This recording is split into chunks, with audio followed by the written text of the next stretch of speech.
রে যে সিস্টেম চালু হচ্ছে এই সিস্টেমে ওই আগের দিনের দাদা চাচা মুরব্বি মানে দল করার কারণে শুধুমাত্র যে এলাকায় চেয়ারম্যান হইতে পারবেন এই সিস্টেম কিন্তু শেষ। পড়াশোনা যাদের নাই, আগামীতে বিএনপি ক্ষমতায় আসবে চিন্তা করে, জামাত ক্ষমতায় আসবে চিন্তা করে যারা নির্বাচনের প্রস্তুতি নিচ্ছেন সবার জন্য এক বালতি সমবেদনা, কারণ সিস্টেমটা ভিন্ন হয়ে যাচ্ছে। ন্যূনতম গ্রাজুয়েট হইতে হবে, স্নাতক পাস হইতে হবে, কথাটা বুঝে আসছে?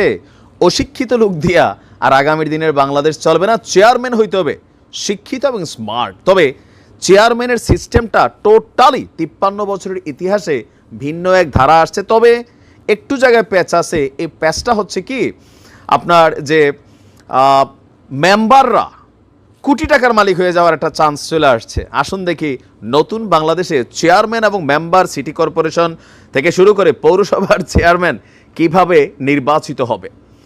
পৌরসভা সিটি কর্পোরেশনের মেয়র এবং ইউনিয়ন উপজেলা জেলা পরিষদের চেয়ারম্যান পদে নিরক্ষর মানে অশিক্ষিত এবং আধা শিক্ষিত লোকেরা নির্বাচন করতে পারবে না। এই সকল পদে নির্বাচিত হতে লাগবে ন্যূনতম স্নাতক ডিগ্রি, মানে আপনাকে বিএ পাস করতে হবে মিনিমাম।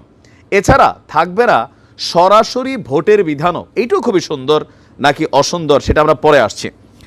বিভিন্ন শ্রেণী পেশার মানুষের মতামত বিশ্লেষণ এবং রাজনৈতিক দলগুলোর সঙ্গে আলোচনা করে এমন সুপারিশ করতে যাচ্ছে স্থানীয় সরকার সংস্কার কমিশন। ফেব্রুয়ারি মাসের শেষের দিকে এই প্রতিবেদন জমা দেওয়ার প্রস্তুতি নিচ্ছে কমিশন। সংস্কার কমিশনের প্রধান যিনি আছেন ডক্টর তোফায়েল আহমেদ, তিনি বলছেন সাধারণ মানুষের অভিযোগ দল পেশি এবং টাকার দাপটের কারণে শিক্ষিত মানুষ জনপ্রতিনিধি হতে পারে না। কথা কিন্তু সত্য। নিরক্ষর লোক যেন আর জনপ্রতিনিধি হতে না পারেন, শিক্ষিতরা জনপ্রতিনিধি হতে আগ্রহী হন এবং বিজয়ী হয়ে আসতে পারেন, এমনভাবেই সংস্কারের প্রস্তাব দেওয়া হয়েছে। সংশ্লিষ্ট সূত্র বলছে ভোটাররা মানে আমরা যারা ভোট দেব আমরা শুধুমাত্র ইউনিয়ন পরিষদ হিসাবে সদস্য হিসাবে মেম্বারকে নির্বাচিত করব। এই ইউপি সদস্যরা আবার ভোট দিয়া চেয়ারম্যান নির্বাচিত করবেন, যাকে কমপক্ষে স্নাতক ডিগ্রিধারী হতে হবে। এই জায়গাটাতে হচ্ছে প্যাচটা কোথায়?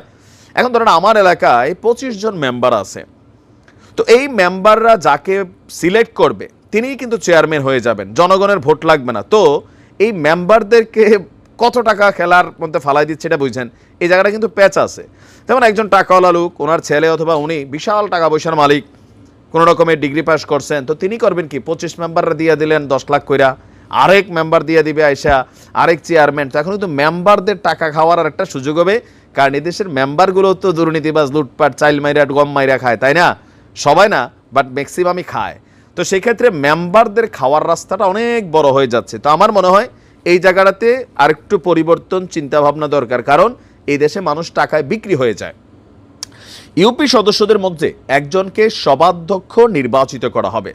সভাধ্যক্ষকেও স্নাতক ডিগ্রিধারী হতে হবে, তার মানে মেম্বারকেও আপনার ডিগ্রি পাস হইতে হবে। একইভাবে সিটি কর্পোরেশন এবং পৌরসভায় নির্বাচন হবে। সার্বক্ষণিক দায়িত্ব পালন করতে হবে চেয়ারম্যান এবং মেয়রদের। তাদের বেতন কাঠামোতেও একটু উন্নতি করা হবে। ইউপি চেয়ারম্যানের বেতন উপজেলা পর্যায়ের প্রথম শ্রেণীর কর্মকর্তার সমান এবং পৌর মেয়রের বেতন উপজেলা নির্বাহী কর্মকর্তার সমান হবে। এটা ভালো, বেতন টেতন বাড়াবে। কিন্তু আমাদের দেশে চেয়ারম্যানই মেম্বার যারা করে তারা কি বেতনের জন্য করে? তারা করেই রাস্তাঘাট, ইট কেলা যা আছে, পরিবেশ টরিবেশ সব খাইয়া খুইয়া সমান করার জন্য। ভালো মানুষও আছে, বাট বেশিরভাগ এই সেন্সে হাটে কোটি টাকা বিনিয়োগ করে।